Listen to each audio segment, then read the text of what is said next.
Well, that's how it is. So I'll take that luxury foreign car off your hands. It's wasted on a plain woman like Margareta. Just the other day, my folks were saying they wanted to buy a new car. Ever since we got married, my husband, Brandon, has become increasingly selfish. He even started coveting the precious car I got from my parents. I had been enduring it for a long time, but even I had reached my limit. My name is Margareta. I'm 25 years old. I met my husband Brandon at college, and we have been married for 2 years. Compared to me, who's introverted and not great at socializing, Brandon is outgoing and has many friends. We got to know each other in our college seminars, and gradually we began to talk more, eventually studying together in libraries and cafes. Even though we were in the same seminar, I never imagined someone as plain and unnoticeable as me would end up dating someone popular like Brandon. And to my surprise, it was Brandon who asked me out. I was ecstatic, experiencing mutual love for the first time. Of course, I immediately said yes to his proposal, and our relationship started. It made sense that I was drawn to Brandon. He was good-looking, had a friendly demeanor, was serious about his studies, but it should have been different for Brandon. He had plenty of cute, fashionable female friends around him. He could have easily found someone else to be his girlfriend. I once boldly asked Brandon, "Do you really think I'm the right one for you?" He looked surprised and responded, Huh? What brought this on? "I'm like this and don't have much confidence. Just wondering why you chose me as your girlfriend." After pondering a bit, Brandon muttered a typical response. Well, I guess it's comfortable being with you. I must have looked unsatisfied because he then said, What's with the silence? Do I really need to spell out everything I like about you? Brandon replied with a hint of annoyance, fiddling with his mobile phone. Not wanting to push him away, I quickly wrapped up the conversation. "Yeah, you're right. Sorry for bringing it up out of the blue." Though I had lingering doubts, our relationship continued smoothly. Time flew by. We graduated from college, got married, and moved into a condominium. I found a job at a general company, while Brandon pursued graduate studies and academic research. When I mentioned getting married, Mom seemed very happy. "That's a great deal. Dad and I were a bit worried. We thought Margarita would at least introduce a boyfriend to us." Sorry, I should have told you about Brandon sooner." "That's all right. You've always been one to keep things to yourself, Margarita. Always trying not to trouble us, handling everything on your own. But knowing you have someone to support you makes me relieved. Brandon will be there to protect you." My parents also met in college and still have a loving relationship, which I admire. Dad was a hard worker. After graduating, he joined a renowned company, steadily climbing up the ranks to an executive position. There is Mom, who respects Dad and supports him by his side. She used to work at a publishing company, and after getting married, she perfected her hobby of cooking while raising her children. Now, she's a popular cooking expert, having published several recipe books and teaching cooking classes. They respected each other's lives and never restricted one another. Growing up under their roof, I too developed a spirit of independence.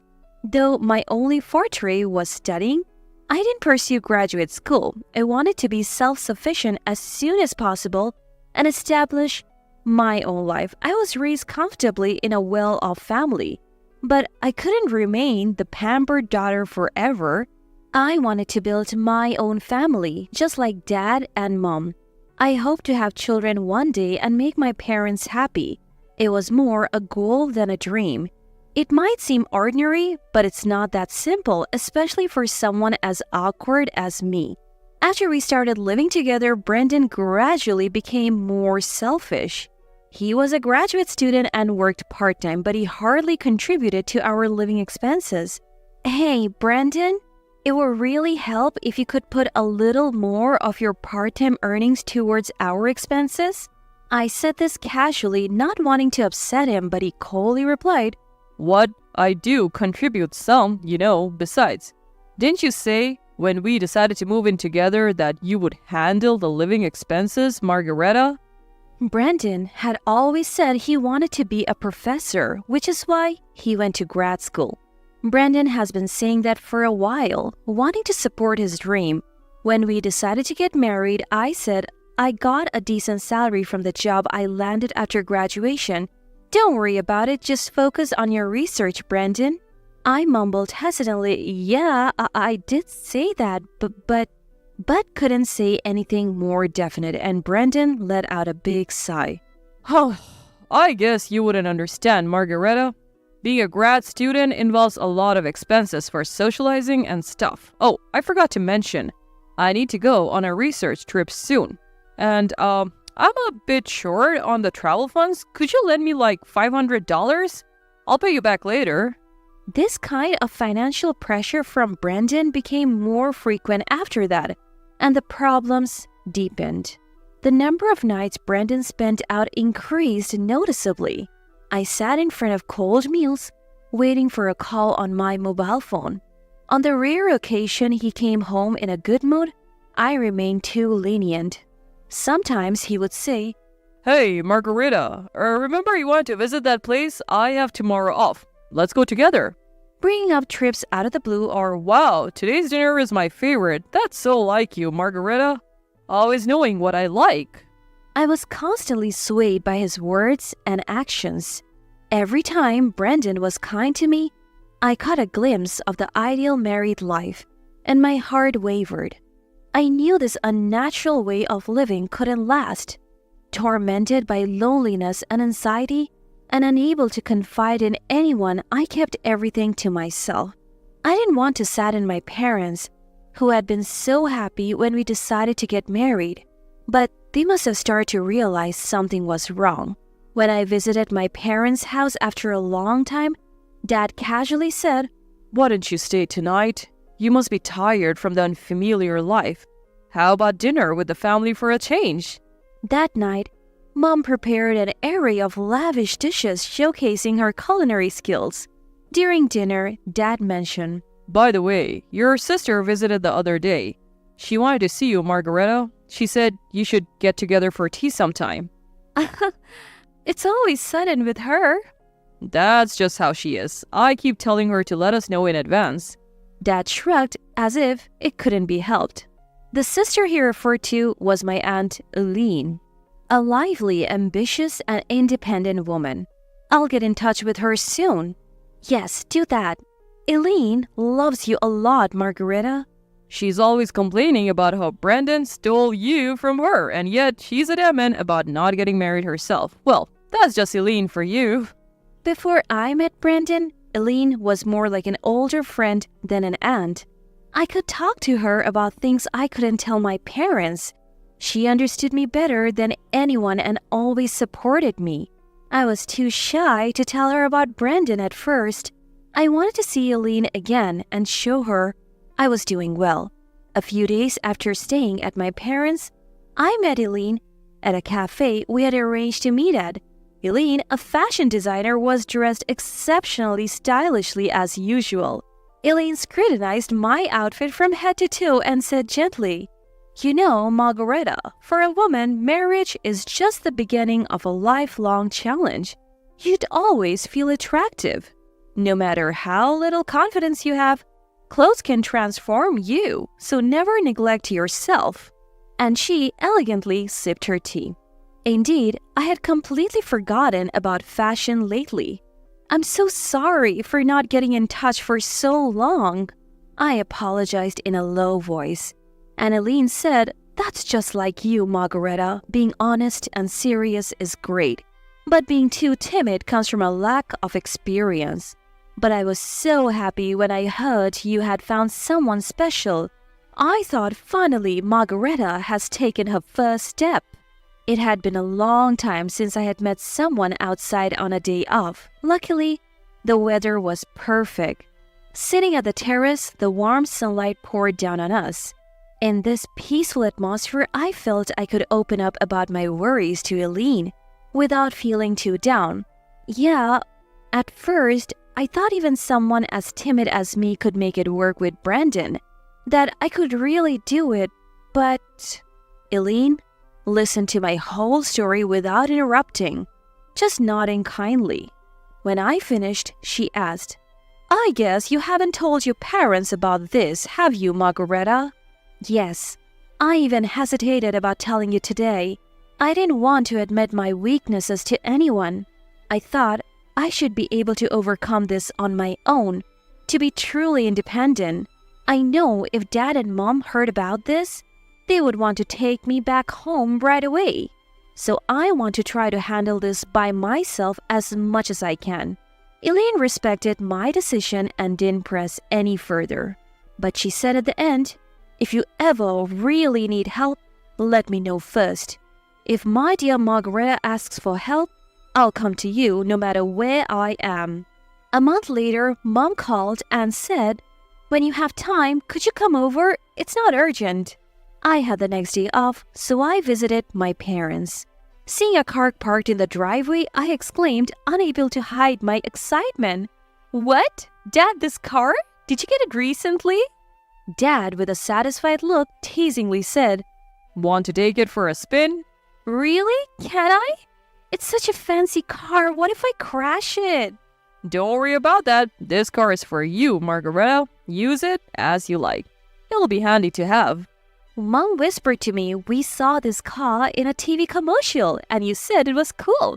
Dad remembered that, so this is our gift to you. You have been having a tough time lately, so we wanted to cheer you up. If things get hot, just drive this and come home anytime. She smiled kindly. The car Dad chose for me was an SUV from a world-famous foreign brand, and he had even secured a parking spot near my condominium. I couldn't help but laugh in disbelief. Later, when I was driving the car downtown, I fumbled in my pocket, found the car key and pressed the button. The lights flashed in all directions.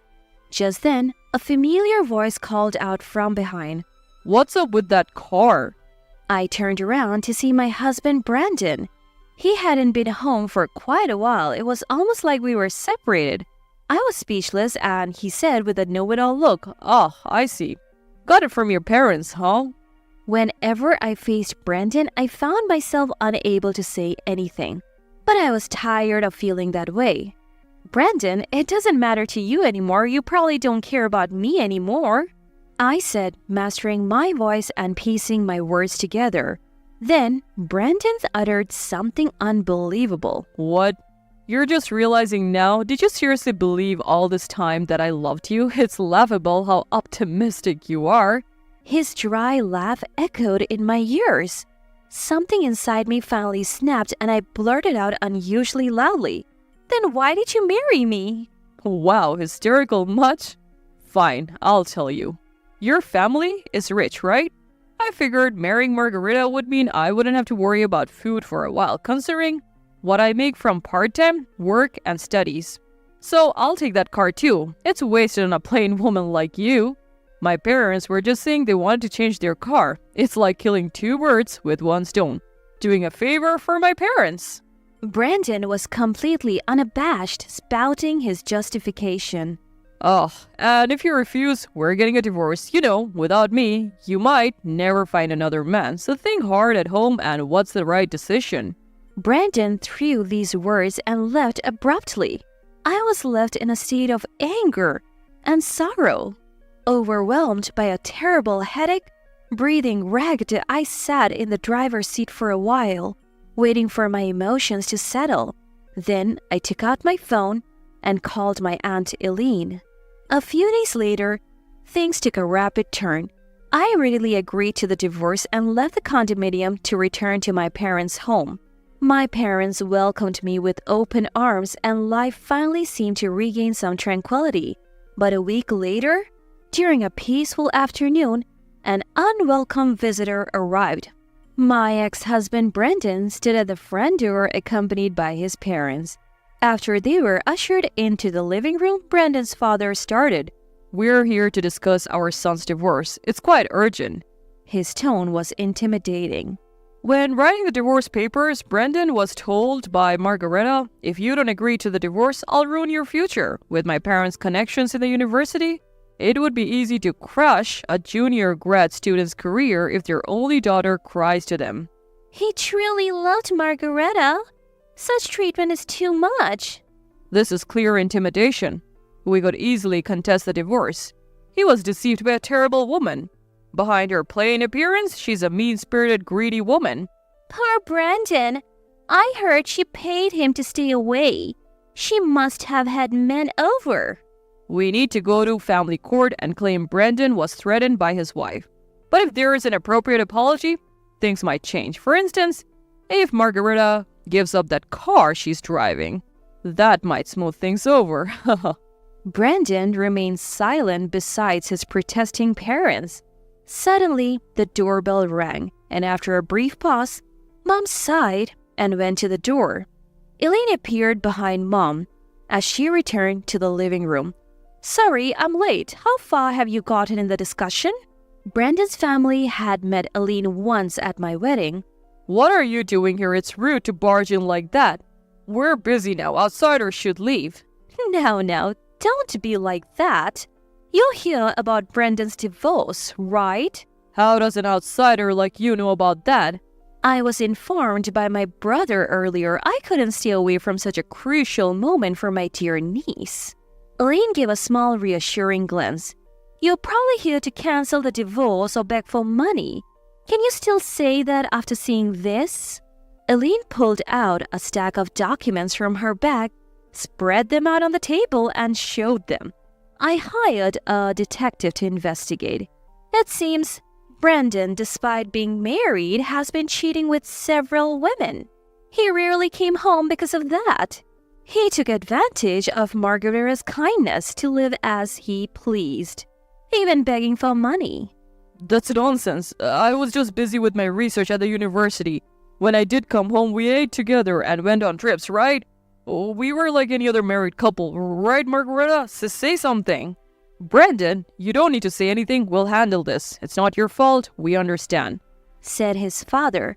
That's right. These documents from who knows where are surely lies. Our Brandon would never cheat. He's such a kind and excellent son.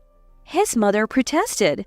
You may be kind to your parents, but that's only within your family. The apple doesn't fall far from the tree. Now, Brandon's mother, please look at these photos, Elaine said, pulling out a picture from the documents. Recently, I stayed at a hotel for a business meeting and saw Nicholas there. He was with a beautiful woman looking quite intimate, so I asked the detective to investigate Nicholas too. The results were as I expected. You understand, don't you? Brandon's mother's face turned pale. She grabbed the documents and scanned them intensely. What is this, Nicholas? Since when have you been doing this? It's a lie. All lies. Veronica, stop looking. Give me that. Nicholas, looking panicked, tried to snatch the documents, but it was too late. Veronica, distraught, confronted Nicholas. You have been doing this behind my back? The car you wanted so badly was for her in these photos, wasn't it? No matter how Nicholas tried to calm her, Veronica wouldn't listen. The discussion about Brandon's divorce was forgotten. Veronica left the house crying, and Nicholas hurried after her. Brandon, left behind, said, Hey, wait, what about me? And followed them out in confusion. We all remained in stunned silence for a while, but Elaine was the only one with a satisfied look winking at me. Later, Elaine told me that Brandon's parents did indeed get divorced. You won't fall for such a terrible man again. Let's make you more attractive. I'll teach you everything about polishing yourself as a woman. Despite her busy schedule, Elaine visited me and took me to various places. Meals, shopping, trips. During this time, I learned a lot from her. A year after the divorce, I decided to go to graduate school. I continued to improve myself while studying hard. Time flew, and one day, someone called out to me at a street intersection. I turned around to see Brandon. It's been a while. You changed a lot, haven't you? At first, I didn't even recognize you. Brandon said, looking at me intently. In Brandon's eyes, the woman standing before him was no longer the plain ex-wife he knew, but had transformed into an incredibly beautiful and attractive woman. In contrast, Brandon himself had fallen on hard times. Due to the scandal of his parents' divorce, it seemed he was no longer attending graduate school. His parents, Nicholas and Veronica, had decided not to provide any financial support to Brandon anymore because of the situation he caused. He was far from the carefree life of going out, struggling even to afford his tuition and living expenses. The women who once flocked around him left him one by one. The farmer glory he enjoyed vanished in an instant, and now he found himself face to face with his ex-wife, who seemed to be a completely different person. Brandon, perhaps feeling desperate, started to say, Hey, would you like to catch up? Maybe we could go to a cafe or something? Just as he began, a man approached and asked, Sorry for the wait. Are you a friend of Margaretta's or something? Shifting his gaze to Brandon. This man was Leonard, someone I was currently dating. You see that guy? Isn't he really handsome? He's so tall. Wow, yeah. Could he be a model or something? A group of women nearby commented, looking at Leonard. He's someone I used to know a long time ago, but it's okay. We are done talking. Let's go, shall we? Is that so? All right then, let's go. Leonard said, taking my hand and briefly greeting Brandon. Brandon stood there, stunned, watching us. Without any concern for Brandon, Leonard led me by the hand towards the crosswalk. And I, too, never looked back, keeping my eyes fixed straight ahead as we left.